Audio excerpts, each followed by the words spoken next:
Time for Type 40, your Doctor Who podcast from the Spacebook for the Fandom Podcast Network with me, Dan Hadley, Birmingham's king of the geeks and regular, if sometimes irregular, Type 40 pilot. If you're new to the show, or if you've been aboard before, we're still the same irreverent, genial, non-gatekeeping show for everybody, whatever decade or century you started watching, reading, listening, or collecting the astonishing adventures of the Time Lord, our hero, Doctor Who. We talk about it all on this show. All opinions are welcome, thoroughly encouraged, and we've even been known to have the odd laugh or two along the way. So come and step into our TARDIS and share this journey together here with us on Type 40.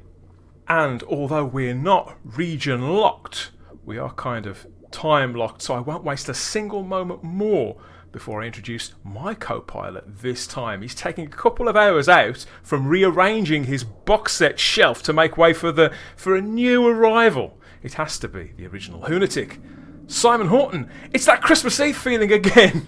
Hello, Dan. Gosh, can we ever talk about Blu-rays to the point where we've ordered them? No, I don't think we can, in all honesty.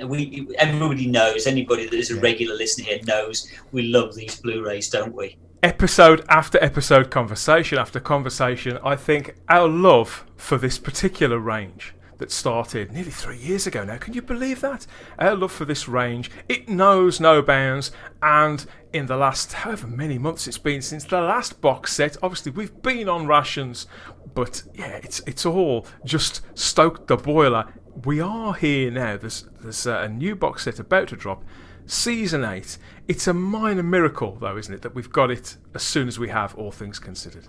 We were all possibly preparing ourselves for the fact that we might not see any more Blu-ray box sets really for another 12 months or so. I was fully prepared to accept that we weren't going to get anything for a while. And COVID has been a terrible thing for so many people, but there's no doubt at all that Doctor Who fans, one of the things they will have thought about is, are we going to get any more Blu-ray box sets? And I think the expectation was, no, we're not. So to suddenly get Season 8 announced a few months ago was just, God, it was like Christmas Eve all over again. And it was something that I don't think we dared to hope for. And I think there was also worries that contents might be... I remember reading forums where they were saying, forget all the extras features, just put the box sets out with the episodes remastered on, and we'll be happy. I was thinking, no, we won't be happy. Don't do that. Don't shortchange. Just stick with the plan because it's working so well. So I'm just really pleased and relieved that they are keeping the range, although they're now working within these restrictions. They're keeping the range going in the format in which it was launched, as you say, 2 or 3 years ago, and all the better for it. It's humbling, isn't it, to think that in these times, throughout all these months, that there are a team of individuals, dedicated professionals, who are patiently putting this material together to the very best of their ability, with great pride and with that sense of maintaining the quality, all to give us something to look forward to, in theory, every few months, and to slide onto our shelves like that. And we've been making this show for nearly 3 years now, believe it or not, and in all this time we've never had an episode go down so well as the last time we spoke to our guest on this show. Tell everybody who we've got to speak to us this time, Simon. Well, we've got, as again, long-term listeners to the show will know, he's a good mate of mine from way back in the mid-'80s. This is Richard Molesworth. He's project manager for the Blu-ray range from BBC Studios. So he's right up there, and he's a cracking bloke. And as I say, he and I go back many, many years. We've shared many laughs together, and it's just a pleasure, really, to welcome him back on board to talk about home media in all its forms in some way. Yes, quite a career that Richard's had, and he's got a great way of making it sort of come alive as well. Material, I dare say this is a product that is put together, in darkened rooms, isn't it? Probably in dead silence, and yet he really makes it come alive and communicates his own fandom, enthusiasm, and there's all the geeky nuts and bolts of the process, which, I'll be honest, some of it I don't understand, but I can guarantee some of you out there do. You lap it all up. So there is something for everybody, I feel. In many ways, Richard's kind of got a thankless task that I know one of his roles is to basically get all the test discs back and to go through every single second of every disc. So he's got to watch all the extras, all of the commentaries, all of the text commentaries, and okay, we're all watching them because we enjoy them, but he's literally just got to sit there in the darkened room, lock out the world, and just sit and absorb these, and not watch them for enjoyment, but watch them for the mistakes, watch them for the errors, pick out the things that are wrong. And suddenly you kind of think, I'm not sure as I would actually enjoy that job. So I take my hat off to him. But that I think that is an absolutely thankless task. It's a miracle he can come out the other side and actually still A, enjoy Doctor Who, and B, want to talk about it. To do it over and over and over again. And if things weren't bad enough, then he has to come and talk to us too. Before Richard rematerialises, here's a reminder, if you haven't heard that episode where we had Richard on before, or any of the others, each and every edition of this show, past, present and future, is a tap or two away if you know where to look. And there's details about all of that coming a little later on, as well as making contact with the Airtime Lords over at the Fandom Podcast Network to hear about all the other fabulous genre podcasts over there. But yes, now it's time to take a comfy chair and explore the present and the past of Doctor Who on home media with a man who's seen it at the closest of quarters. Simon and I are here with returning guest back with us after a tremendously popular debut talking about the missing episodes. It's writer, director and producer Richard Molesworth. Welcome back, mate. How are things? Oh, not too bad, Dan. Hello, Simon. Hello. Hello, Richard. Nice to have you back again. Yeah. I mean, where are we now? We're deep into lockdown 3. We're all sat at home. I'm growing a very large beard, and that's about all that life is at the moment. Got to have a hobby, haven't you? Got to kick off the streets. Beard growing. Yeah. I mean, fortunately, with the Doctor Who Blu-ray Classic Collection range, which I understand is what we're talking about today, a lot of the work I do on that is work I can do from home. It's all done remotely. Okay. So thankfully, COVID hasn't impacted that too much, although there was a bit of a pause on everything last year, just as people were trying to get to grips with the new reality of the situation and work out ways where we can start producing content again, safely, securely, and in all good practices. Well, we've been rooting for you on this show because we've been behind the Blu-rays literally since day one, haven't we, Simon? Well, we have really, because I mean, I remember literally years ago thinking, they're going to start releasing Doctor Who on Blu-ray at some point. And that's why I stopped buying the DVD, simply because I knew eventually they'd come out on Blu-ray. And so many people say, no, they'll never bring that out on Blu-ray. There's no advantage to them. And I used to think, no, they definitely will. And boy, was I excited when that season 12 was announced. What was that, 3 years ago now, season 12? Well, yeah, I'm going to lower us in with this information. Because before, in the run-up to this, Simon, you and I, we used to have little spats about this on Facebook, didn't we? Because you were very much in one camp, thinking they were coming, and I honestly didn't think they would. But here we are, a few years later. Historically, there are several things Doctor Who fans seldom need much persuading to do. List making is definitely one of them. I think quoting would be another, and signing up to a parallel journey that could last potentially years and take up a big chunk of house space Well, that continues to prove annoyingly irresistible, I think. And 3 years ago, BBC Studios announced the release of Season 12 of Doctor Who, Tom Baker's first in the lead role, that would be released on Blu-ray on the 2nd of July 2018 in a lavish box set under that banner, Doctor Who The Collection. Initially, too, a mix of opinions, it has to be said.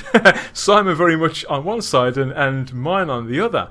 And but for some, it had been exactly what they've been waiting for, just as you've said, Simon, since the DVD range had sort of wound down 4 or 5 years earlier, whilst others, they cried cash grab. I wasn't quite at that extreme, but I was somewhere sort of in the middle. Weren't you? You needed convincing, and I didn't. Yeah, sceptical of the triple dip. The Season 12 release happened... Well, the Blu-ray project happened because of Russell Minton. Now, Russell... I worked with Russell back in 2013 on a lot of the BBC's 50th anniversary stuff. Russell produced the Peter Capaldi Reveal programme, and he also produced the Doctor Who After Party for BBC Three, which has gone down in history. He was also working on BBC Three documentary called The Ultimate Guide, and we all sat together down in London. I was down there for about 6 months and chatting away to Russell. And I think at the time the DVDs were just coming to an end, and there had been proposals for Blu-ray releases a couple of years before then, with the relevant people at BBC Worldwide as it was. But there wasn't any real enthusiasm. We kept on having every 6-12 months, I say we, the people that were involved in the DVD range, conversations with BBC Worldwide, but they had at the same time a rapid turnover of staff, and not a lot of people that were involved in the DVD range were still there a couple of years later. So we had to overcome a kind of an inbuilt, we don't know about this, it's not, and it's really his enthusiasm for getting classic Doctor Who back out there that has kick-started the range again. He knew who to knock the door of at BBC Studios. He put the proposal together for the first Season 12 box set, did all the costings, sold it to the people that have to tick the boxes and okay the decisions, and actually made the case for it on a business basis. I mean, we know the case for it as get everything from Season 12 together and make a wonderful box set. But, like everything, it has to be legit and it has to be profitable. And Russell very successfully made the case for that. And that was one of the few instances on the Blu-rays where I was able to contribute something as a producer, where I did the robot rehearsal footage. I did a little package combining that with material from the episode, so you could see because the rehearsal footage was mute, it had no sound. I married that up, edited it carefully so that we could see what Elizabeth Sladen or Tom Baker or John Levine's lines were, and edit it into a whole little package. Was it a difficult decision for them to come to, do you know, as to which season to start with? Undoubtedly there's a reason. I'm not privy to the reason. I can only guess at the reason, and that it was Tom Baker and Tom Baker sells. It's quite amazing to think now that there was any reluctance whatsoever on the part of the BBC Studios to even think twice about Blu-rays, because when you think about it now, it was very much a no-brainer. Were they shocked with the response to that Season 12 Blu-ray? Were they surprised? Did it do better than they anticipated? Oh, it did much better than they anticipated, but the costing or business model was rather dependent on pre-orders. And when it was announced through Amazon, I mean, other online retailers are available, but the pre-orders, the amount of pre-orders indicates how popular something's going to be. And if you can sell out its print run before it's released on a pre-order basis, then that's an ideal situation in any business. And that's very much the model that they run the box sets on. So they are limited edition. There are only a finite number of the box sets, although they did do a repressing of Season 12 just because subsequent box sets I think have had a larger print run. I'm not privy to the numbers, so I can't tell you exactly how many copies of each box set, but they are incredibly successful. Most of them, by the time they actually do hit the shelves, have more or less sold out. So I was so relieved when they re-released that set here. I really, really was. I'd got that big gap because I was that reluctant to jump on board. Yeah, I missed that initial release. There's a whole story behind that, but yeah, I was able to go back and get this re-release, and happy days, full collection. I'm there for the duration. I'm there till the bitter end. But what you've just been talking about, it seems to me what they would call a proof of concept. And although I understand what Simon says completely, looking at Blu-ray in the UK, it's been a lot slower to catch on in this territory than, for example, in North America and others. And I think there was a little bit of that people just didn't know what it was. They didn't know what HD was. They didn't know what Blu-ray was. There was, at that time, I think there was still a competitor to Blu-ray on the market too. So, but once all that kind of fell by the wayside, maybe the road was a lot clearer then too.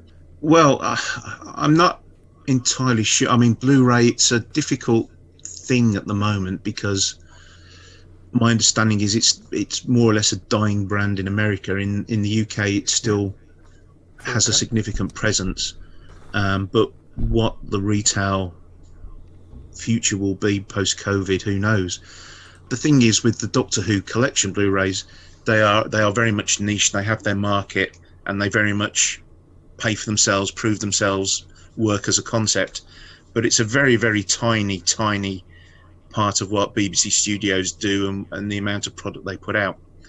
And the plan for the Blu-ray range is to do everything, to do all of the 26, and that's going to take another optimistic estimate 5-6 years at maybe 3 releases a year.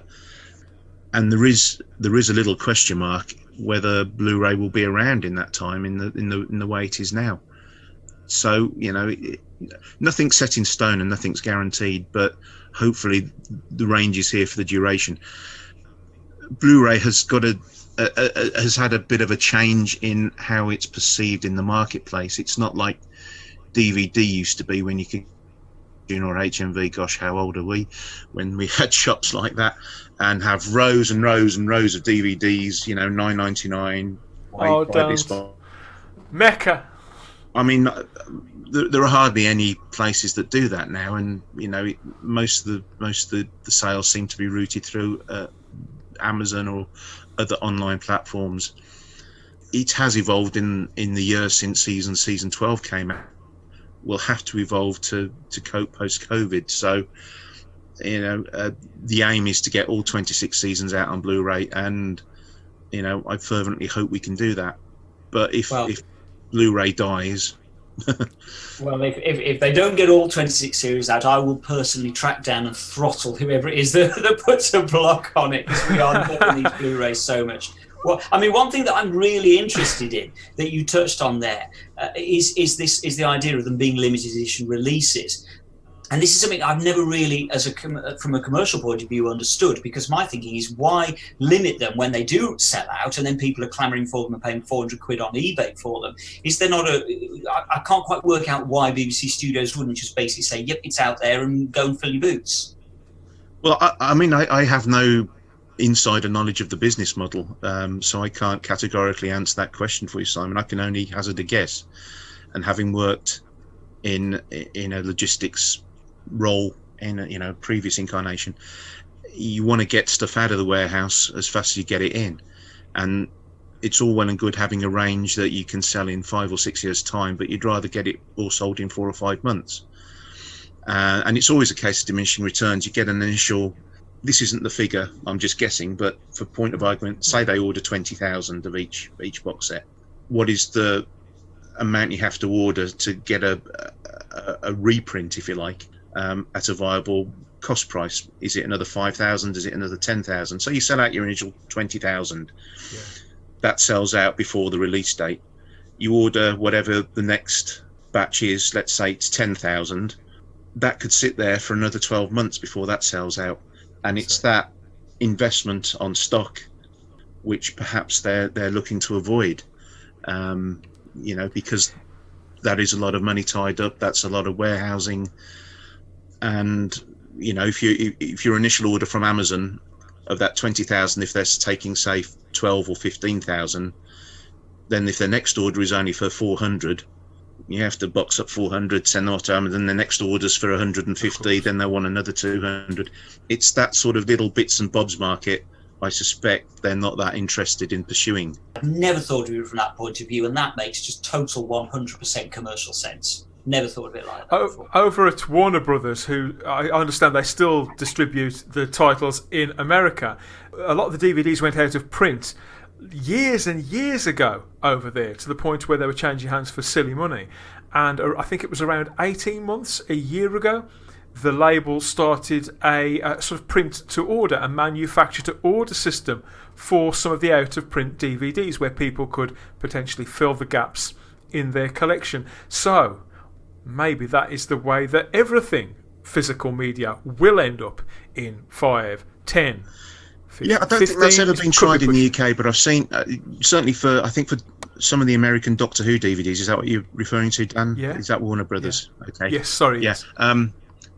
I've seen stuff online where people have ordered those and they're DVD RWs, they're not fully authored DVDs, and I think there is an issue with the longevity of the product.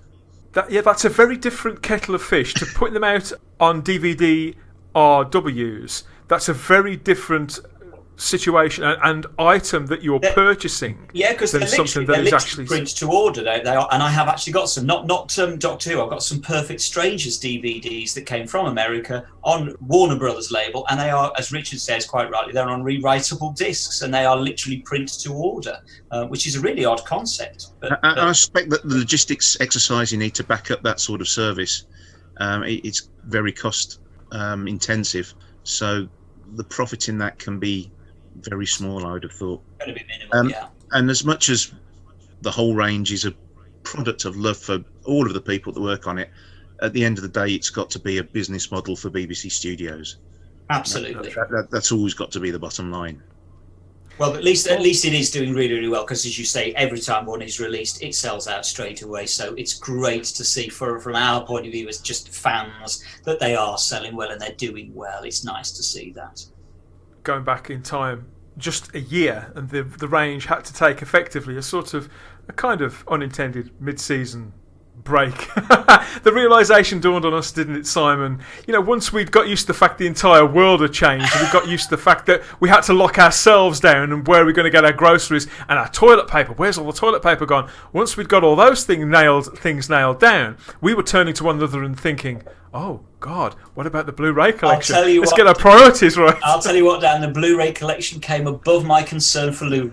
My first thought was, oh no more Doctor Who Blu-rays for a while. I didn't even think about Lou rolls. What sort of problems did that bring in, Richard? At that, can you remember what sort of point you were at, and what happened? Was there just an email that went out that just said stop everything? No, quite the contrary to that.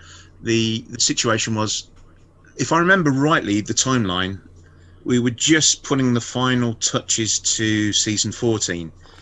When did that come out? March. So we're talking like January, February, when you could see COVID. Yeah.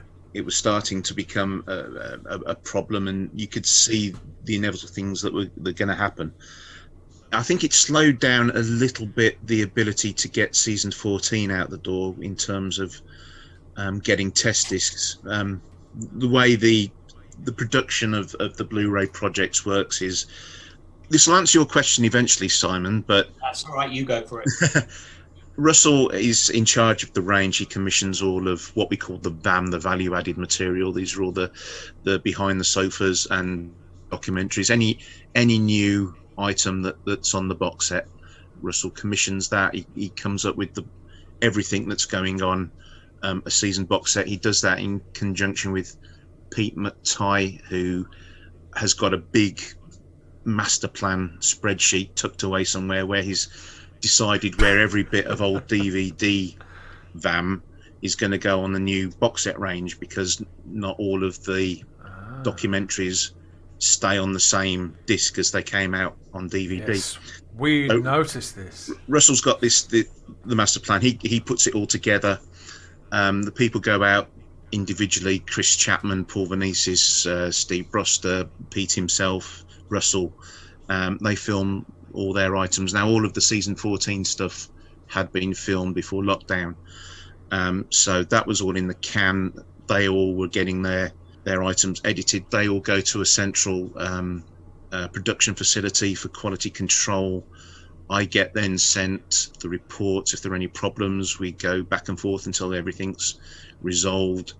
I get files that I can view on my PC at home just to check the contents and everything. But ultimately, I have to wait until I get a test disc for each and every disc on the box set, and I sit down and review them.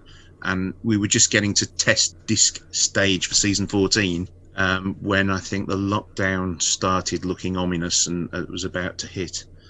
So it didn't really affect season 14, but we hadn't really got started on season 8 at that point. There were a couple of things that I think had been filmed, but the vast majority of the VAM items, like Behind the Sofa, like Katie's In Conversation, like Devil's Weekend, hadn't been filmed, so they were all put on ice until lockdown was resolved, and then protocols and ways of working safely in studios or on location could be established, and everybody that was involved was happy to do so. Tell us what your role is on the Blu-rays, Richard. I'm the project manager, so I work for Fiona Ball, who's head of the whole department, and the Doctor Who Blu-ray box sets are above and beyond anything else in terms of complexity that BBC Studios do. And do you mean as regards the technology that's on the disc? No. In the branching in terms of and in the amount of content there is from different sources. You know, we try complexity of pulling it together, basically. Yeah. Some of the discs have over 100, maybe 150 different items that need to be pulled together, and made sure that they're all correct in whatever way correct applies to them, and that's really my role. So Russell comes up with his master plan for a season, and it's my job really to make sure that we get the restored episodes without any hitches. I think before I was involved, there were a few episode masters that had problems. There were effects missing or credits that were misspelt, things that just slipped through without. There's no real one person in charge of quality control. That's what I do. I sit down and watch everything, and again and again and again, just to make sure everything's okay and there are no problems. And if there's anything editorially that I think needs to be looked, I'll flag it with Russell, and he'll have a look at it. And sometimes bits of documentaries will need cutting, but that's more Russell's role than mine. If this was the TARDIS console room and you were all components in it, you would very much be the fault locator then. Don't know how to answer that. I was going to say I'll be the time rotor, the one that keeps everything going. Well, it does all sound. I mean, obviously, back when season 12 was being put together, the whole proof of concept thing, like everything else, the more we do something, the more you put something into practice, the slicker it gets and the more things evolve. Have you found that the process has evolved and it has got easier? Or has it been a bit of a monster and as it's taken off, the more that you thought, oh, we can do this, oh, but maybe we could do that. Does the production evolve at all? I think the ambition evolves, but that's really down to Russell. But he takes advice from everybody that works on the range. We all try and chip in with ideas. And what used to happen, we used to have like a get together every few months and say, right, seasons X, Y, and Z are probably going to be the next ones. Have you got any ideas for content? What's missing? What didn't come out on the DVD range that we need to plug a few gaps? What making ofs need to be doing? Do we need any new commentaries? Any new ideas for new material? But obviously since March, those meetings take place on something called Zoom. You might have heard of it. And we generally have chit chats that way.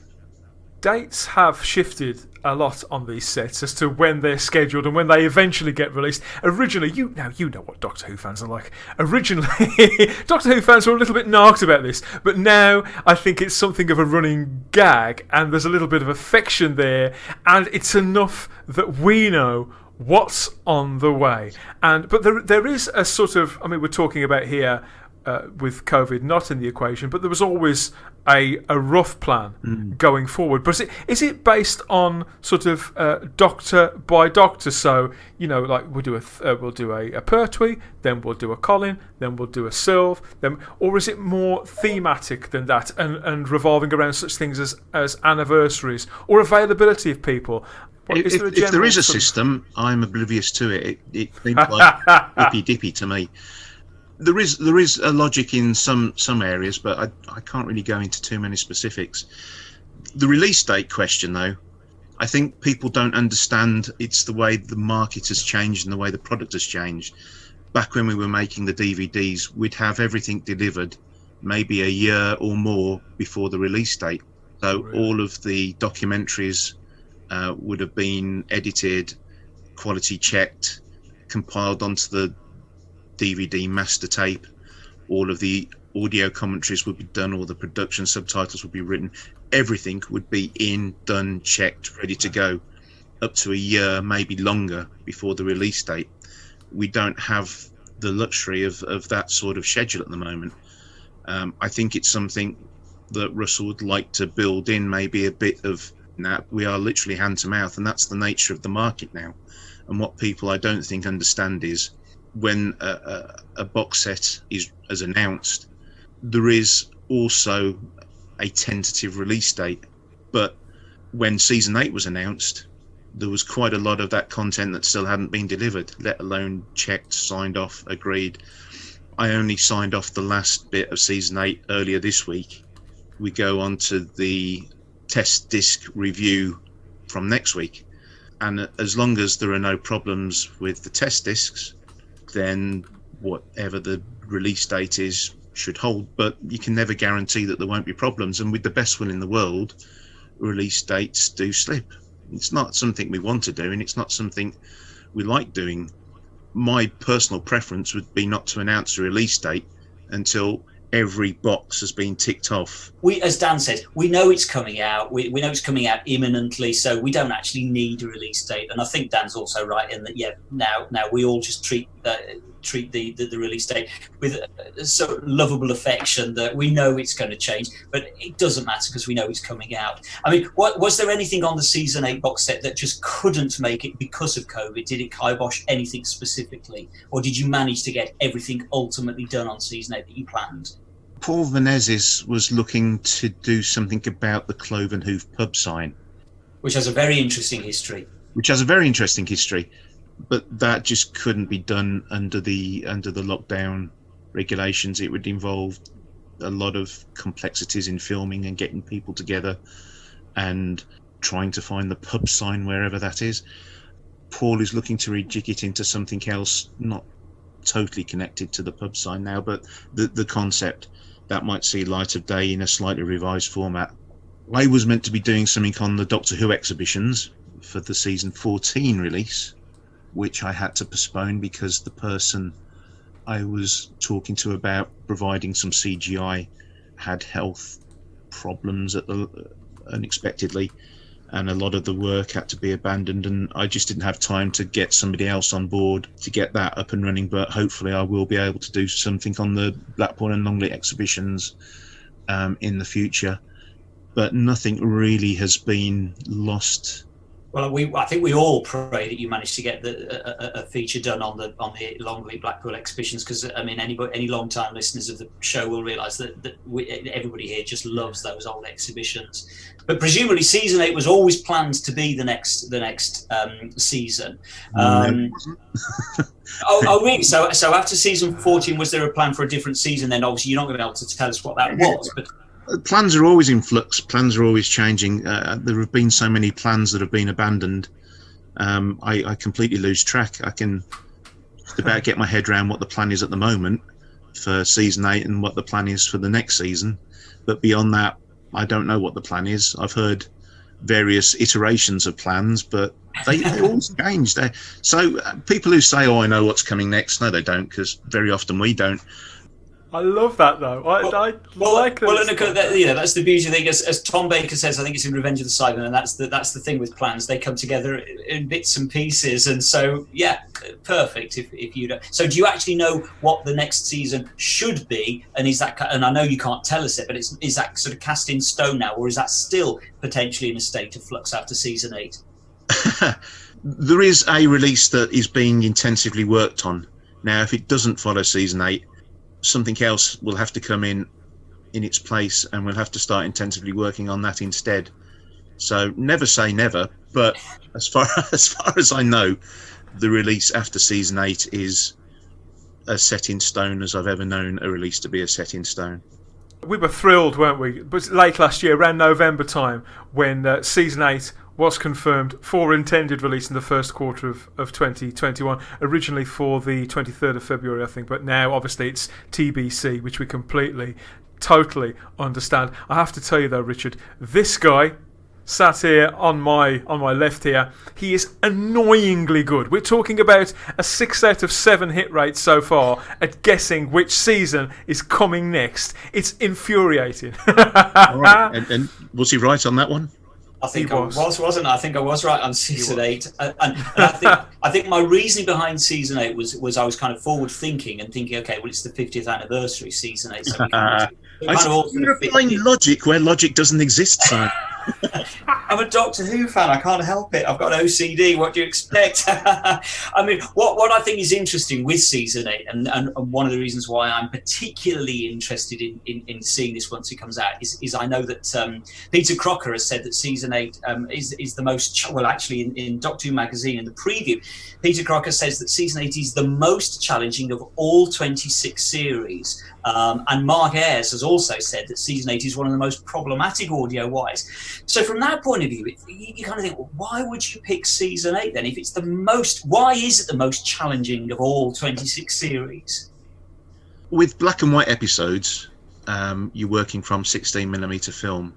So series 1 to 6, 16mm film all the way. We've had a lot of experience doing that on the DVD. So when you move into colour, you've got colour, and that's an added complication.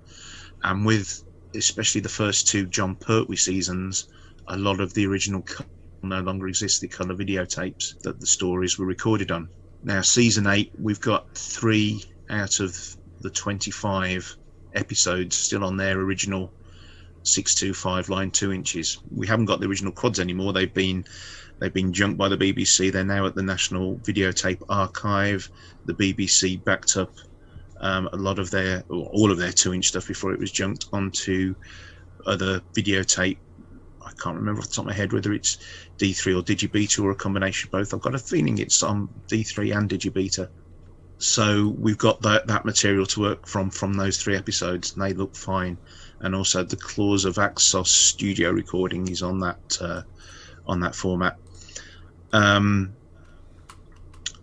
Everything else we've got from a variety of sources. The starting point for all the other episodes are the 16mm black and white film prints that BBC Enterprises made for sailing to Australia and New Zealand and Hong Kong and Singapore and Gibraltar in the mid to late 70s.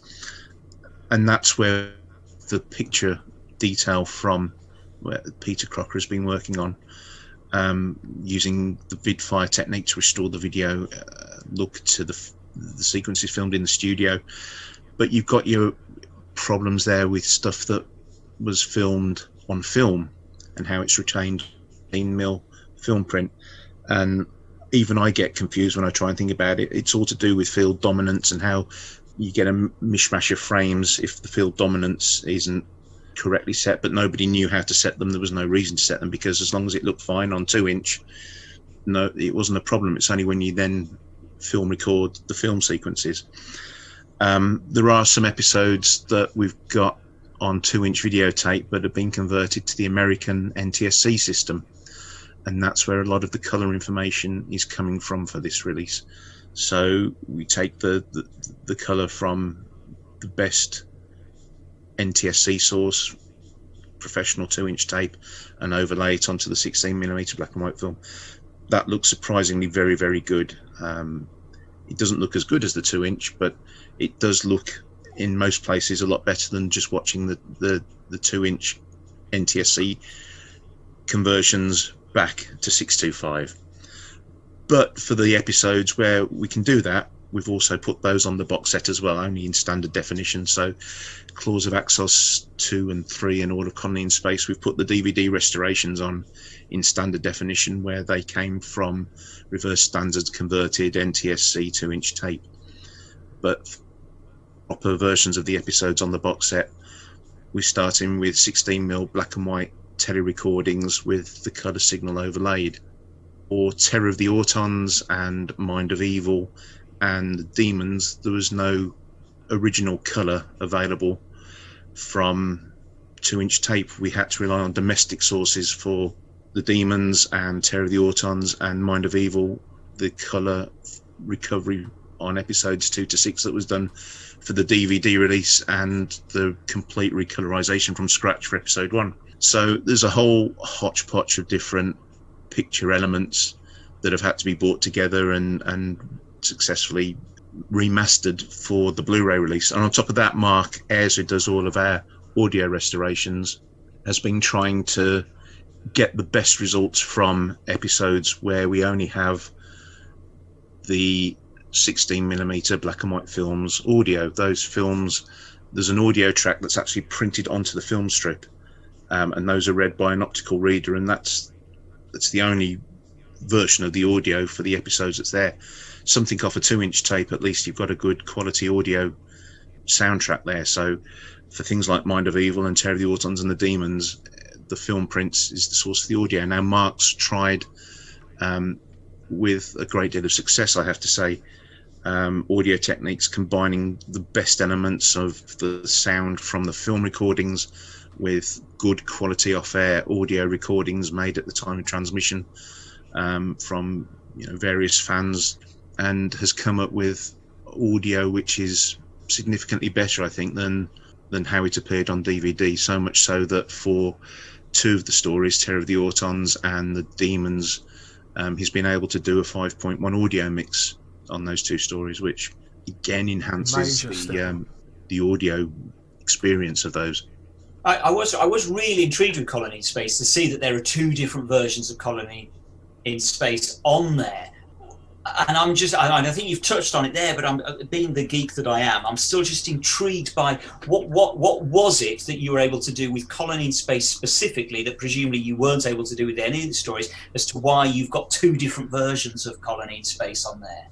The simple answer to that is just for completeness sake. Colony in Space, when it came out on DVD, it was exclusively the reverse standards converted NTSC 2-inch tapes. And they look a little bit washed out. It's not that I don't think they're the best conversions. I don't know whether we actually got the original transmission tapes back from America or copies of them. So I think they possibly might have dropped a generation down. They always looked a bit washed out to me. So the versions that have been done do look significantly better. If you have compared the original DVD release of Claws of Axos to the revisitation, or whatever it's called, the special edition Claws of Axos that came out 5 or 6 years later, you can see in episodes 2 and 3 the difference to the 2 approaches.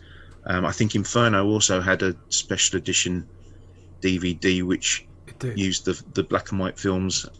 The comparison between the 2, I think, shows that the film restoration is the right way to go. But there is a trade-off. There is definitely a trade-off. There are some things that are slightly better if you use the tapes. There are a lot more things that are better if you use the films, but no one is definitive. Is it a case that basically with Colony in Space, what's been done on the HD restored episodes in the box set, could that have been done back when Colony in Space was originally released on DVD, or is that you've got different technology now that allows you to do it? Because there's no different source material now, is there, or am I wrong in that? Have you got different source material? No, there's no different source material. I think the technology has improved. I'm just trying to think, when did Colony in Space come out? I've got it was a while ago, I think. 2011 in my head, but I could be wrong. I don't know that it was something that we thought would give good enough results back then. It's certainly, you think about it in theory. I know I certainly did when it was first explained to me. Using the colour from the 2-inch over a 16mm black and white film would look better than the video from a 2-inch. I thought, no, there's no way that can possibly be right. And I was wrong. It does give a more superior result in most respects. So I don't think it was something that would have been attempted in 2011, but it's certainly, I think, the way that a lot of the John Pertwee stuff from season 7, when we get round to that, and what have we got in season 9, like that? Sea Devils, Curse of Peladon, Mutants. So there's still going to be a lot more that benefits from that approach in the future. And presumably Terror of the Autons, you did the same thing with in the upcoming box set. Terror of the Autons has also been remastered from scratch, hasn't it? Again, I'm not completely across Peter's workflow, and I don't really want to speak for Peter. What Peter does is not included in the royal we. When I say we do these things, Peter's, it's very much Peter's department, and it's something Peter, I know, puts a hell of a lot of time and effort into to get the results that he does. So yeah, I think that certainly, I haven't seen the test disc yet. I've had a look at all of the files of all of the episodes, and even from the low-res versions I used to do my initial reviews, Terror of the Autons especially looks particularly a lot nicer than it did on DVD. I think this box set will be a bit of a revelation. I think we're all very excited about it, because up until now, season 8 hasn't looked brilliant in the past. We're aware of the sort of restrictions with that. The one story that I was surprised about was the Demons. That doesn't appear to have been restored from scratch. Now, I think there's only ever been one restoration of the Demons, right back in, was it 92? I think every time the Demons has come out, there's always been a little bit of tinkering. Back in 92, it was restored for repeat on BBC Two, and Tomorrow's World did a little feature. Back then there was no vidfire, so it was just the raw film prints looking very filmy with the colour on top. And I don't even think there was any kind of spatial or geometric connection to the pictures. They were still a little bit distorted. It was definitely, I think, tweaked when it came out on VHS, and then it was restored again from scratch when it came out on DVD. And I think that was the first one that had the vidfire effect added, the DVD restoration. And the DVD restoration has been the starting point for Peter, I think, for the Blu-ray. They've all been restored anew, essentially, for Blu-ray, but the starting points are usually the DVD restorations. Obviously, we've been looking down the list of VAM that comes with this. The Behind the Sofa, the In Conversation we've already mentioned, a Devil's Weekend, that feature there, the Direct Route with the directors sort of reunited, and Terence and Me, which I think Simon and I will probably do a whole episode reviewing that. That's the latest documentary from our friend Chris Chapman, who came on the show last year to talk about the Showman piece. But talking about the Demons, I have to notice that I'm really interested by the fact this 90-minute omnibus edition of the Demons is on there. Is that purely for completion's sake? Of course, we're fans. We like everything. Yeah, I didn't even know about these omnibus editions or they're before my time, gentlemen. No, but I didn't even know. I thought I'd heard every conversation, but yeah, hearing fans who are just a little older than me who do remember them say, "Oh, I remember when that was on."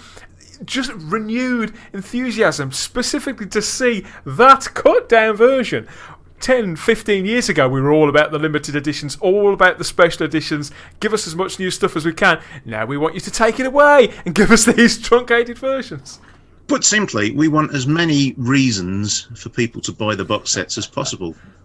If only 10 more people buy season 8 because they like Omnibus Repeat compilation, then it's worth putting on there. What work has been done on that? Is that given less attention because it's going to attract fewer eyes? No, the workflow on that, right, the starting point was an off-air audio, the repeat compilation, because the BBC didn't keep the repeat compilation. Okay. It would be lovely if they did, because we'd have nearly 90 minutes of PAL 2-inch Demons material instead of the 25 minutes that we have of part 4. the earliest repeat compilation the BBC kept was Planet of the Spiders. So all of the other Pertwee repeat compilations that they ever showed exist. But I think the plan at the moment is when those seasons come up, which ones we got to do, Day of the Daleks, Sea Devils. I think those are the only other two, actually, thinking about it. Will have to be recreated from scratch. But how do you recreate from scratch something that doesn't exist? You have to rely on an off-air audio. So that was the starting point. So we know which scenes were retained, which bits were edited, and the editing process back then in the 70s, when you're dealing with 2-inch tape, it's very much of clunky stop-start edit. There's not too much finessing going on there. You're just dropping in scenes or cutting out scenes in a very linear way. None of the fancy non-linear editing that you can do on PCs nowadays. So it was really just compiling the 90 minutes that were using the audio as a guide, and then just dropping in the pictures and the new audio to match, basically, and recreating it from scratch, which is something Pete McTighe laboriously spent a lot of his time doing late last year. It sounds like absolute insanity, but yet I really, really admire it. And it's the thought that somebody would do that based on that, with, like you say, rebuilding something that doesn't exist. I'm even more impressed. I mean, I'm impressed with the things that I've seen Pete do anyway with these trailers, but I think that's up there. That's probably equalled. Well, the thing is, I mean, that's a really, really geeky thing to do, and we're all geeks, and we're all going to absolutely geek out over it. What I find amazing, and Dan and I, you and I have talked about this in the past, about we are so grateful to the fact that we just happen to love a show that gets so much love lavished on it when it comes to putting these releases together. And these Doctor Who Blu-ray releases are undoubtedly the finest releases for any television programme, I would imagine, in history, certainly of a certain vintage. What is it you think, Richard? Why does Doctor Who manage to command such loving attention, whereas something like, I don't know, let's say Blake 7, or anything that isn't even science fiction, why is it that Doctor Who gets the love? I thought you were going to put another dig in at Buck Rogers then. Hey, I can always put in another dig at Buck Rogers. But why is that? Never forget. Do you know what, Simon? I've often thought this. Is Doctor Who unique, amongst fandoms? Do people who care about Doctor Who care about it more than people who care about Blake 7 care about Blake 7, or the Avengers, or the Sweeney, or Buck Rogers, or whatever? And I honestly don't think it is that unique, but I just think there is something about the ubiquitousness of Doctor Who, because it has such a long history, because it's 57 years old now, if I've done my sums right.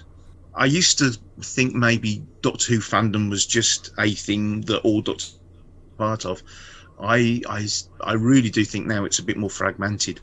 I don't think it's even classic series Doctor Who versus new series Doctor Who. I think it's maybe 60s versus 70s versus 80s versus noughties versus whatever you call the last decade. And I think it's a bit more compartmentalised than that. So a 70s classic box set has more of an appeal to that little subset. But I think, the 60s people like it, the 80s people like it, and hopefully the noughties and the teenies will like it as well. I don't know, really. If I could explain what Doctor Who's appeal was, I would replicate it, create my own show, and do the same thing with it. And people have been trying to do that for 57 years and have failed, so I don't know. I've heard it said that the James Bond movies, in many respects, in post-war film history, represent the history of cinema, of popular cinema, up to a point. And it could be argued that, by the same measure, that the history of Doctor Who is the history of British television. For a single television series, the amount of documentation and research done into it is ridiculous. The amount of trivia and detail that we can get now on the series, down to, we can look at each day of production and know to the hour what was in the studio and what was on location and various people were doing in their lunch breaks. It really is mind-boggling. I certainly can't think of another television show that you would get a Blu-ray for where you can see sort of a 90-minute unedited block of studio footage. I'm always pestering Richard, saying, "What's on the next box set? How many hours of unedited footage are on the next box set?" And you know I love this stuff. Terrible. He's terrible. It's a joy to watch that kind of that minutiae of detail, of see this stuff unfolding in front of your eyes. Talking about lunch breaks, it's time we took a quick break now, because Type 40, a Doctor Who podcast, is a Spacebook production for the fabulous Fandom Podcast Network, and we'd be letting you down if we didn't fill your ears with talk of the other shows on the network. So here's a quick word about all of that, and we'll be back with more from Richard in a couple of minutes.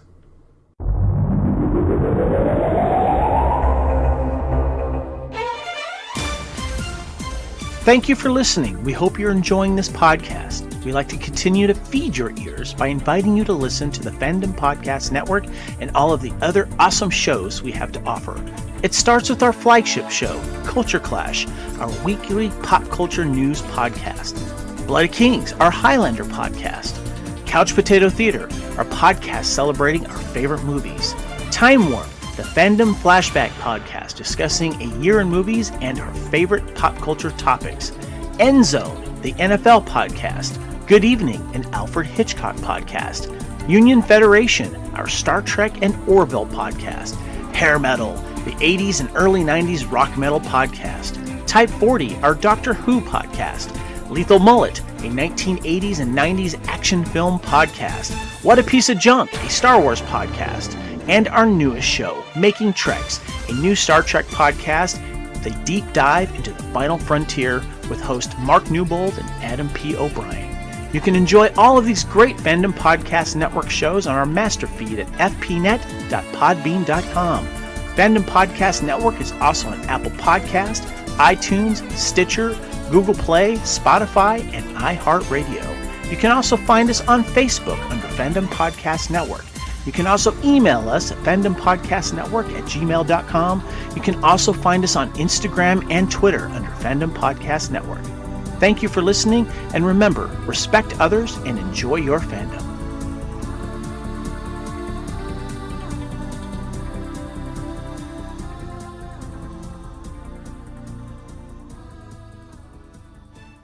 Yes, we've teased and tantalised you there. Now let us clothe you too. Head over to tpublic.com, search for the Fandom Podcast Network, and you'll find a store full of the team colours for all those shows on t-shirts, hats, mugs, and a TARDIS full of other items. Treat yourself, treat your other selves, and it all goes to support the network continuing to fill your ears with 100% fabulous fandom goodness. We're back, spinning shiny blue discs here with Richard Molesworth today, but Doctor Who on home media has this really long history, stretching back, you could say, to the early 80s even, on VHS. And the people who've worked on the various lines, on the various ranges, it's been a multitude, a positive army of people, multi-skilled people, multidisciplined people, and people from the TV and film industry who've been off and done other things and come back to it and whatever else. But Richard, we're talking about Blu-rays today, so that's sort of bang up to date. Sort of. We won't mention 4K because that still blows my mind. It's bang up to date.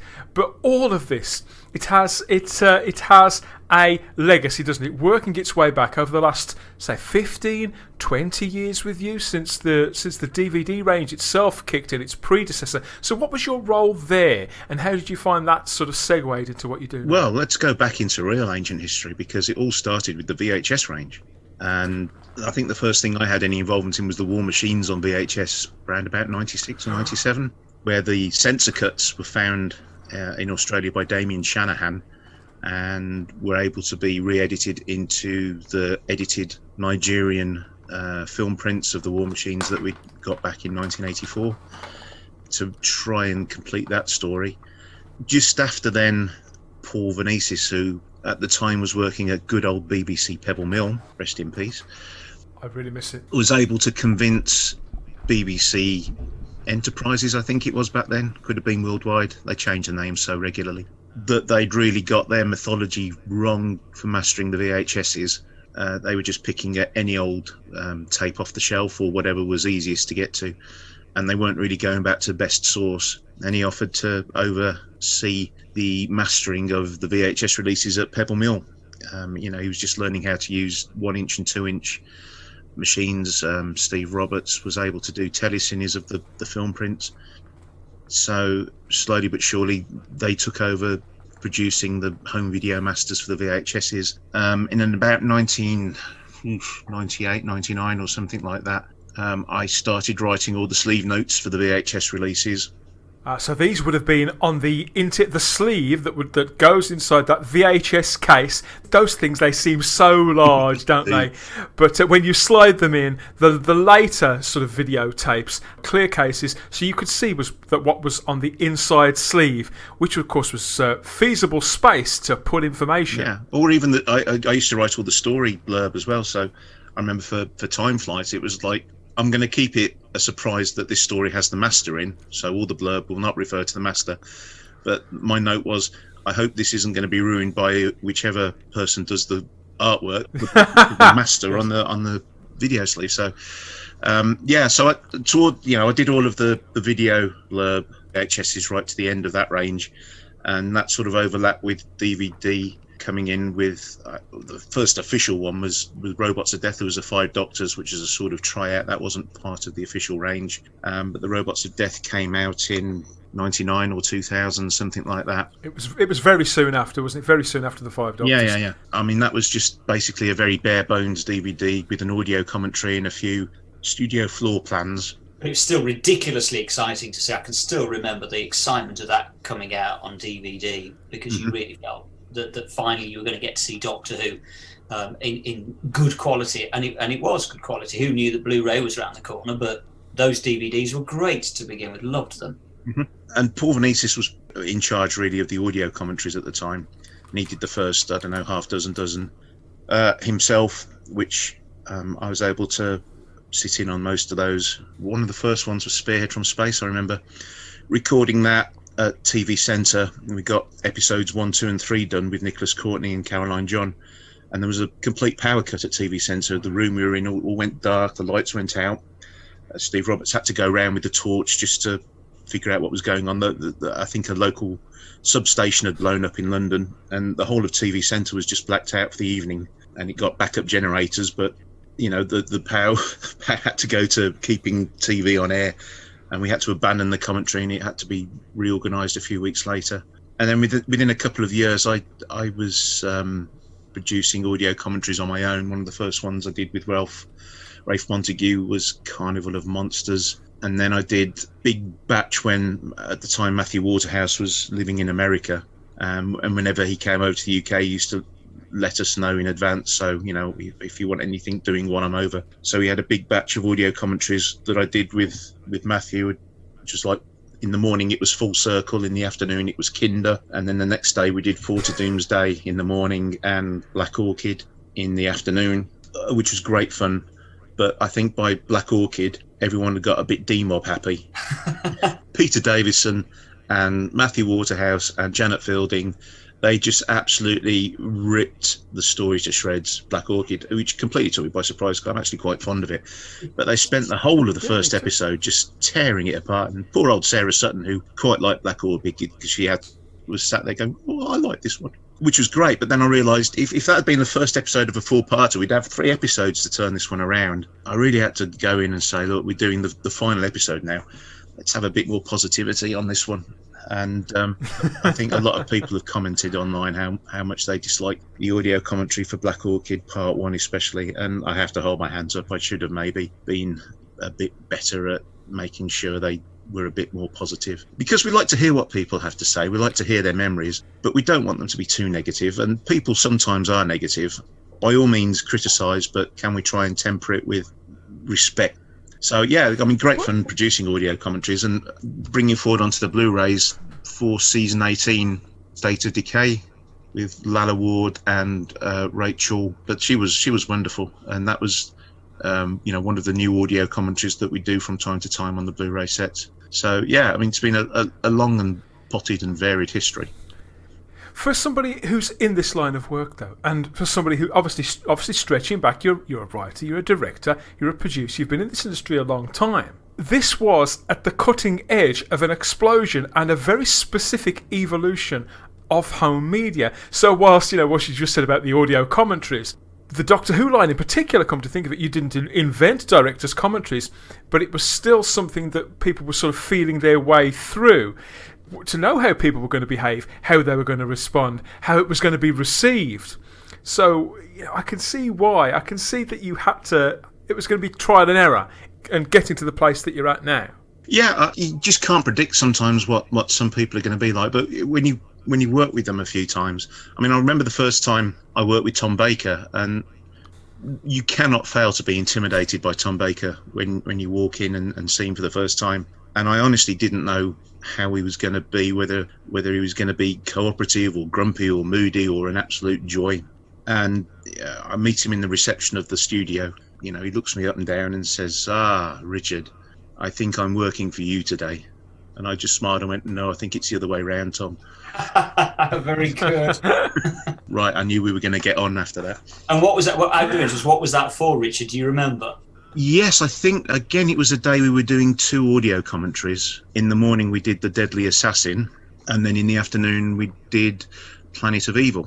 That was a very, very full day, really. Trying to get 8 done in one day, it was perhaps a bit too much for Tom. He did flag a little bit towards the end of Planet of Evil, but that's a lot. That's a schedule. That is a schedule and a half to keep in tune and to try to keep your memory, keep sort of bringing things to the surface, and speak from a professional point of view. Because let's be honest, being realistic about it, even though directors' commentaries are candid, for the most part, they're still representing themselves professionally as well. This is work that goes through people's agents or whatever else. It's still they're doing under their trade name, Tom Baker, Peter Davison, whoever. So they've still got to be engaged in what they're doing, haven't they? And switched on. Yeah, and I try and help as much as I can. I always sit down with them beforehand and say, in this episode your character does this, and in nearly each and every case we've sent them a DVD which most people sit and watch a day or two before, so they are familiar with what they're watching. There's a few people that famously don't do that. I don't think Tom ever sits down and watches a DVD before he does an audio commentary on it.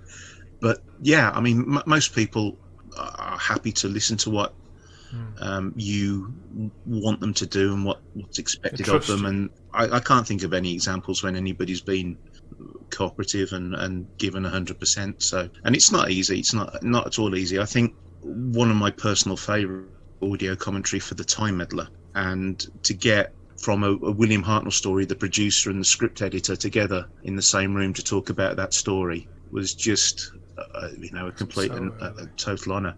It was only a month or two after that Verity Lambert died, and it was one of the, I just couldn't believe it. She was so fresh and vivacious and alive that day. To read that she'd passed away was just awful. The commentaries, they've sort of evolved now, haven't they, into, although we still get commentaries on the Blu-rays, we also get an extension of the same idea in the Behind the Sofa format, which Simon adores, by the way.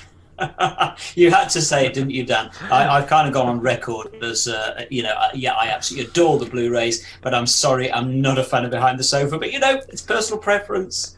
But what I think is that the two aspects, though, the two performances, obviously you get some repeating of the same stories, but I think the energy is different, and it seems to promote something different in the participants if they are the same people. Sometimes it's down to the passage of time, I suppose, too, or the company that they're in, or just being sat somewhere comfy with your mates. Well, do you know what? I must admit, I never got the idea of the Behind the Sofas to begin with, perhaps because I don't watch Gogglebox.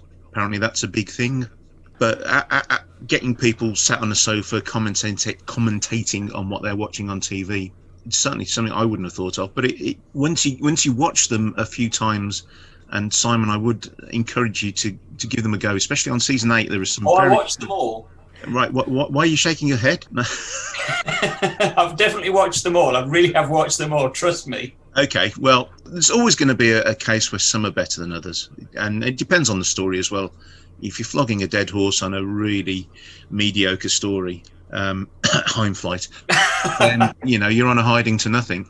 by the same token, on a story that's not particularly brilliant, people can react to it in really new and in exciting ways. So the behind the sofas, I think, have evolved.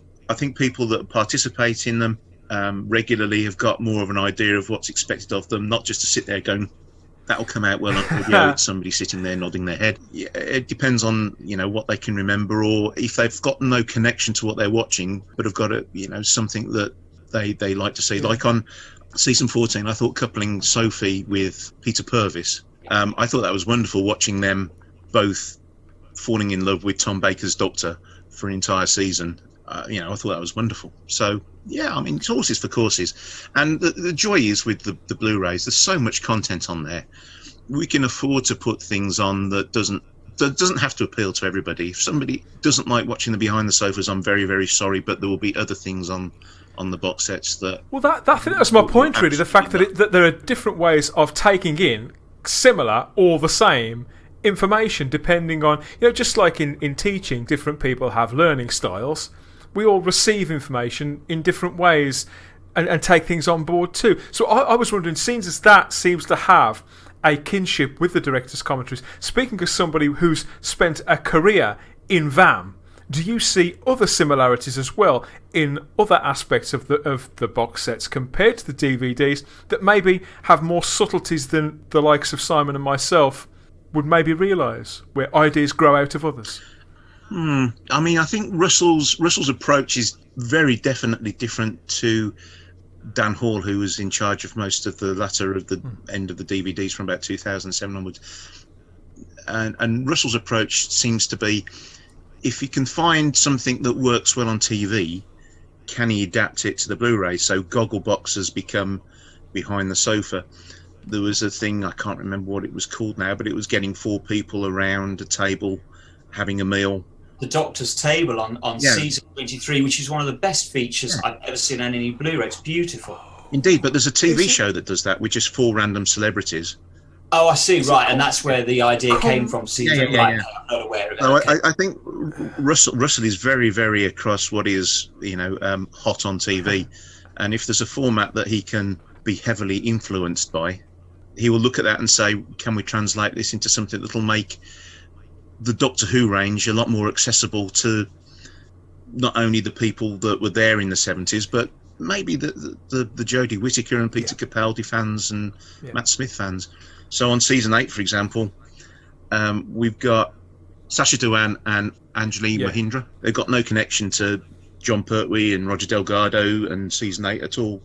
But seeing them watching Doctor Who from 50 years ago, really, really quite interesting. And the things they take from it are quite surprising at times.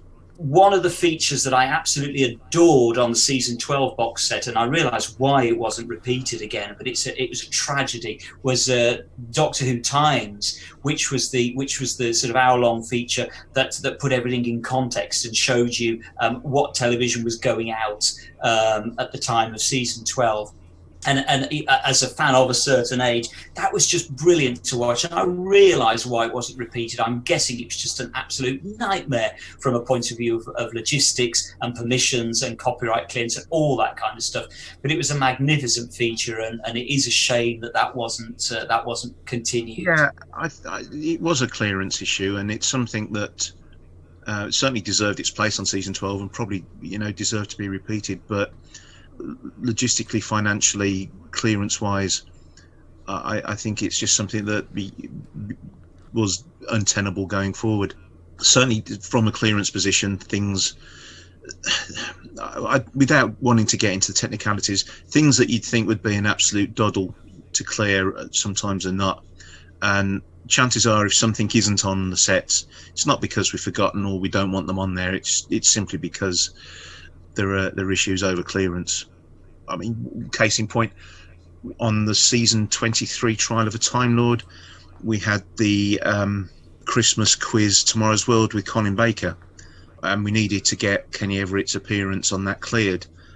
And it wasn't that we couldn't get it cleared, we just couldn't get a response from Kenny Everett's estate. The people who need to give permission just weren't responding, and we had to have it cleared by a certain point. It wasn't, so unfortunately we had to edit all of Kenny's contribution out of that, which was a real shame because I'm a big fan of Kenny Everett. But the reason it was on there was for Colin Baker and, you know, his last appearance in costume as the Doctor on a BBC programme while he was still, you know, the Doctor. So there are ways around it, but there are always unexpected problems that we try and negotiate. And if we can find a way around, we will. But it's not always possible.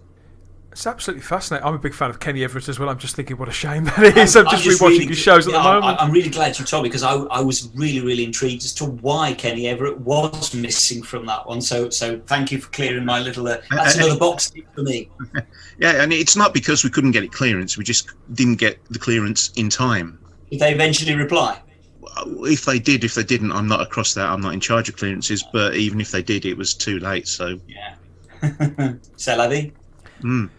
When Chris Chapman was on the show last year, he talked very enthusiastically about continuing the range, the Blu-ray collection, into New Who, everything from 2005 onwards, the big comeback. He sold us right away.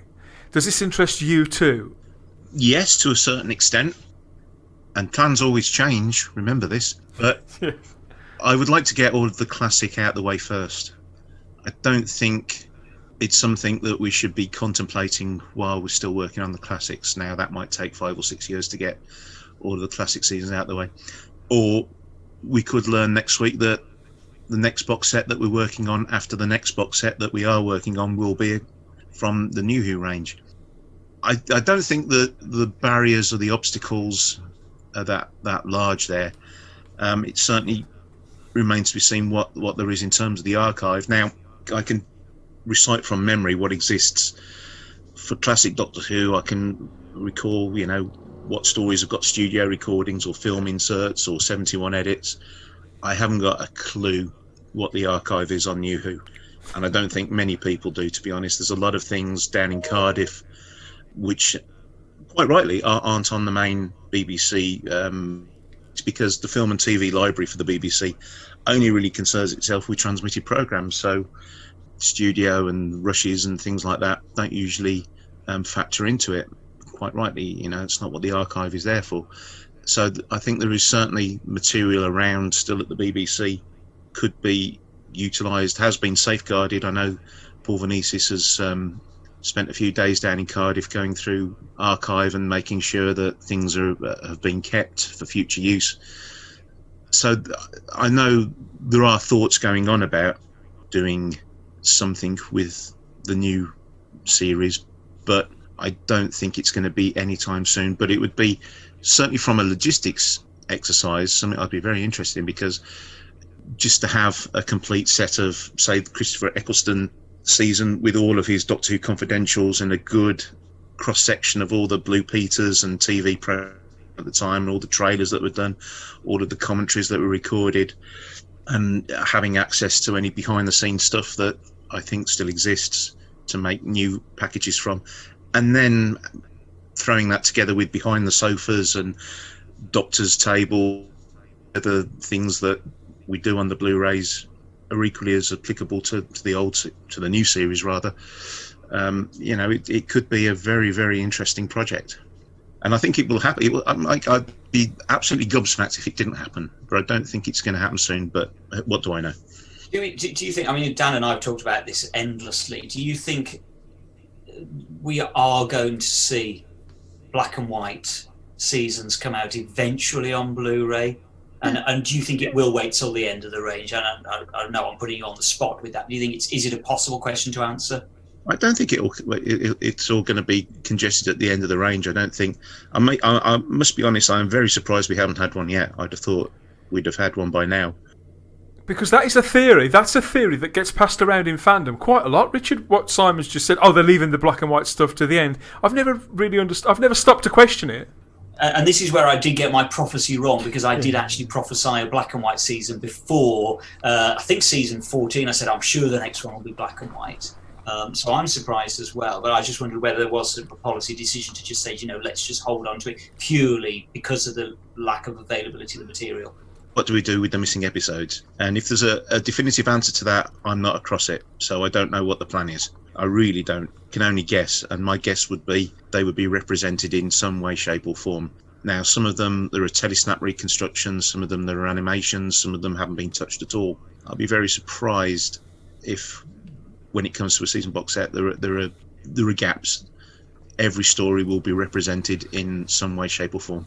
That does come down to budget, because obviously the cost of an animation far outstrips the cost of any other production that we do for the box sets. I mean, they are very expensive things to put together, and very, very time consuming. It takes, a long time to put an animation together.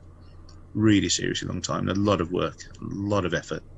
And the people that do them, I'm not involved in the animations at all, but the people that do them, I know, invest a huge amount of time and love and effort on producing them, and they're successful again in their own right. I know there were issues with the quality of the audios. I think anything prior to Dalek Invasion of Earth, we didn't have good audio masters or audio sources to go back to. That might have changed. I need to talk to Mark Ayres, but I think we've got better audios from other collections than we did once have. Whether everything is as good as it can be, still don't know. Is there one specific season that you personally are either really looking forward to, or just would love, if there could only be one more Doctor Who season classic to come out and it was your choice, what would it be? Lord, oh dear, I don't know. I really don't know. Every season that I work on, the first one I was involved in was season 23, and my initial thought was, nice place to start. And the more I sat down and watched all of the stuff as it was coming in, especially watching the remastered episodes, and I was like, okay, I'm starting to get into this a little bit. I was really enjoying it, and then watching a lot of the studio tapes for the first time, I was involved in getting a lot of that transferred, so we could have those nice packages that I know Simon likes so much of, all the studio, all the OB stuff, and we're going to do a lot more of that in future where we can. Watching all that was great, and then the box set after that was 26, and again, watching all those come through, I was like, this is quite entertaining. And again, I was watching all of the studio stuff because I had to sign all that up, and there was about 3 hours of Ghostlight and about 2 hours, maybe 3 hours of Battlefield, and I just was swept away just watching all the studio shenanigans. It wasn't a chore to sit through that. It really wasn't. But to answer your question, I've been stalling for time here. Can you tell? What do you think about it? What I think about it, and I'm still struggling. I mean, I do love season 13. I was just at the right age for that. And so to complete the Philip Hinchcliffes on Blu-ray, I think if push come to shove, I'd have to go for that. I think I would probably agree with you on that one, actually, Richard. I think that's an excellent choice, and that will probably be mine as well. I've been thinking about history, about TV history, and the appreciation of TV. And back to 2013, and you talked about the anniversary earlier on, and how An Adventure in Space and Time was the last drama to be filmed at Television Centre, wasn't it, to use that as a location. And then history, it fell into history, and now we have the building is still there, and whatever else. That time, the curtain is now fallen on that part of TV history. And I was just thinking about the Blu-ray sets and about this journey that we're on, hoping we all hope we get to the end of this. What would it say? What sort of statement would it make about Doctor Who, about its place as a fandom, as an entity, or whatever else, if the last of these Blu-ray sets came out in the very month that the very last factory announces that they're stopping making Blu-rays, and Doctor Who is the final word in television on physical media? Now, that would be quite a sad day. Another curtain would fall, but in some respects, gentlemen, I think it seems only right. Poetically correct. It would be deeply ironic. I mean, all of our stuff comes from Italy, which is another. We go back to release dates. Once the Blu-rays, the test discs are signed off, the production goes to Italy. All sorts of COVID factors then come into play. Are they full production in the factory? Can they hit the deliveries? Can the actual logistics of getting the product back over to the UK? And I know fans will moan like crazy if they have to wait an extra week for their Blu-rays, but there are so many factors beyond usual mechanisms of control I would just urge people just to be a little bit more patient, because they will get it. It will come out. It just might be a week or two longer because of the sad reality of life at the moment in 2021 and lockdown and COVID. And I hesitate to ask, but are you still in production now on the next season after season 8, or has it all gone into lockdown again now? Are you still able to inch forwards, or is it just gone into complete close down? Things have been made, Simon. Things have been made. He's doing that with a nod and a wink, so we can read what we want to into that. Fair enough. There is a methodology that I think we can apply, and hopefully with the advent of the vaccines, and when we come out of winter, we'll be on a downturn anyway, so hopefully by the summer it won't be a false things are back to normal. We should be getting there. We've just got to weather the storm over the next few months, so whatever gets you through it out there, if it's sitting down and spending a day watching a Doctor Who Blu-ray, or watching a film, or watching something that just makes you have a smile on your face and gets you through the day, it's worth it. And if anything that we do on the Blu-ray range makes somebody have a bit of a chuckle and a better day than they were having, makes it worthwhile. I think that's a great note to end it on. Yes, Doctor Who, the collection, the Blu-ray collection is officially back. They're up and running, and season 8 is still just about available to pre-order. If you've not already done so, I would pull the trigger on that as soon as you've finished listening to this show. Just like Richard said, they do sell out very, very quickly. We're bound to be reviewing it on a future Type 40, Simon.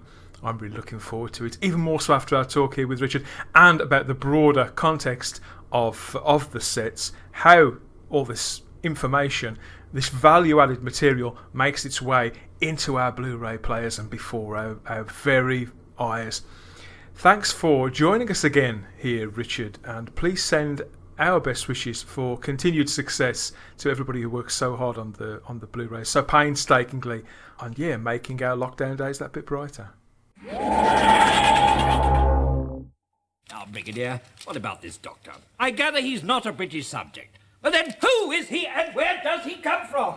Morning, sir. Oh, morning. Do you realize how long I've been confined to one planet? Before I was stranded on Earth, I spent all my time seeking the wonders of the universe. An old acquaintance has arrived on this planet. One of our people? I am usually referred to as the Master. Now, this is Miss Hawthorne, a prominent local resident. When Beltanes come, tread softly, for lo, the prince himself is nigh. The prince? Prince of evil, the dark one, the horned beast. I'll go make the coffee. The people I represent, Mr. Farrell, can never have too much plastic. Oh, hello, Josephine Grant. I'm your new assistant. I'm a fully qualified agent, you know. You all right? It's my ankle. Cryptology, safe breaking, explosives. You don't seriously think you'll get that thing working again? Why not step inside and see for yourself?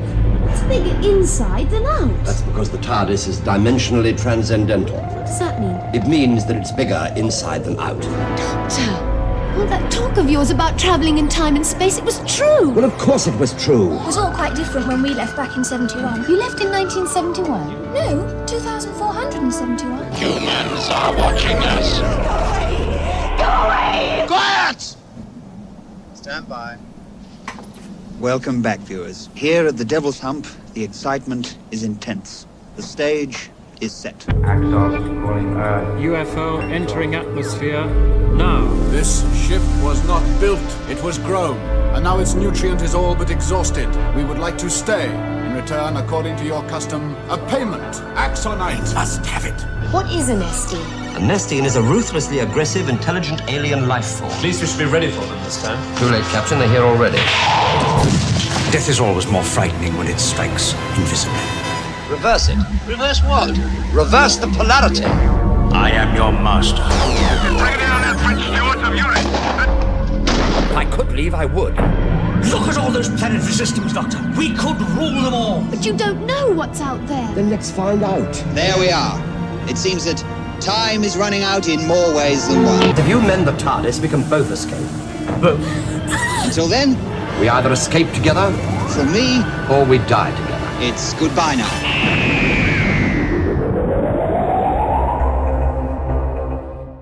He's only gone and done it again, Simon. What an insightful conversation that was with Richard there. Richard's always got lots to say, hasn't he? It's fantastic. The stuff that Richard comes out with, the stuff that Richard knows, as you said at the beginning of this, his legacy goes back so many years through so many different media within Doctor Who, not just visual media, but written media as well. He is up there. He's a fount of all knowledge. It's always a pleasure to chat to him. And I don't know about you, Dan, but he just comes across as such a cool guy. He's a cool dude, is our Richard, isn't he? I think he's very, between us, he's very measured about what he says and how he says it. And I can completely understand why. Because, this is under a lot of scrutiny from fans like us who hang on every word, who watch every release date, every press release, and scour the listings of what's going to be on these releases. And that's always been the case right since Doctor Who first appeared on home media. I consider this sort of volume 1 of a conversation that really could go on and on and on and on. Richard's done so many things, and of course when we talk too, you think about home media and Doctor Who's history with it. For a long, long time, the best part of 1.5 decades, that was sort of all we had, wasn't it? That's what we clung on to, and Doctor Who became sort of a part work on VHS and then on DVD. When I look back across my time as a fan, it's been as much about the time where Doctor Who wasn't in production as when it was. A lot of my nostalgia is tied to these official releases. I think that's true. I know that sometimes people complain about doing the double dip, the triple dip. I don't necessarily have a problem with that, as long as we're constantly being given a new and improved product out there. Technology is improving all the time. New ways of doing things are being found all the time. Doctor Who, we've said this before, but as Doctor Who fans, we are so lucky that there is a group of people out there who really love the show as much as we do and wants to do these releases to the highest possible standard. And we really are spoilt with this stuff that we keep constantly being fed. And so I'm just eternally grateful that they're still doing this and we're still getting this amazing content coming back to us, because genuinely there's never been a luckier genre fan out there than the Doctor Who fan, and how well we're served by these home media releases. No, and the release dates may well be in flux as the world cranks back into life, something approaching normal again. Then in time, the Blu-ray range will be firing on all thrusters too. We can't thank you enough, Richard, for your time, and we look forward to more discussions about home media. Let us know what you think. Get in touch. Let us know your memories about the VHS range, the DVD range, or indeed your questions about the Blu-ray range. Maybe we could put them to Richard or somebody else involved in the team that puts them together. Who knows what the future holds? Who knows which release will be next? And who knows, maybe I'll have to go and get another bookcase from IKEA after all. It sounds like I may if the new series stuff joins it. For now, though, that's the time rotor whirling away, calling time on another Type 40. We'll be back with another edition soon enough. Look out for that wherever you found this. Could it be on the brand new Type 40 podcast feed hosted at type40.podbean.com? By popular demand, our very own feed now are even easier to find. You can search and find us on Apple Podcasts, though, or iHeart Radio, Stitcher, Google Play, Podbean, or Spotify. And don't forget, over on YouTube, the world's largest streaming platform, we're still on the Fandom Podcast Network's incredible master feed. Of course we are, with all those other wonderful shows. As ever, you can get in touch through our social medias, Instagram and Twitter at Type40DoctorWho, or email us type40doctorwho@gmail.com. And if you're feeling really brave and fancy some real-time, extra-dimensional chit-chat, step into the Type 40 Facebook group. Simon, remind everybody, what are your points from Galactic Centre again? They can always come and find me on Facebook. If you look up Doctor Who, the Whonatics, and that's spelled WHONATICS. Come and find me on there. Come and join the group. We're getting a lot of people actually coming and joining the Whonatics as a result of listening to these podcasts, which is welcome aboard, all of you folks. And more. Keep coming and finding us. And you can find me scattered across all of space and time, but mostly on Twitter and Instagram as the Spacebook. I'm rambling and posting about whatever catches my eye, my imagination, or both in popular culture, inside and outside of the TARDIS. There's links to all of that in our show notes. We always have the time if you have the space here on Type 40. Thanks again for listening. Speak to you soon. Bye-bye.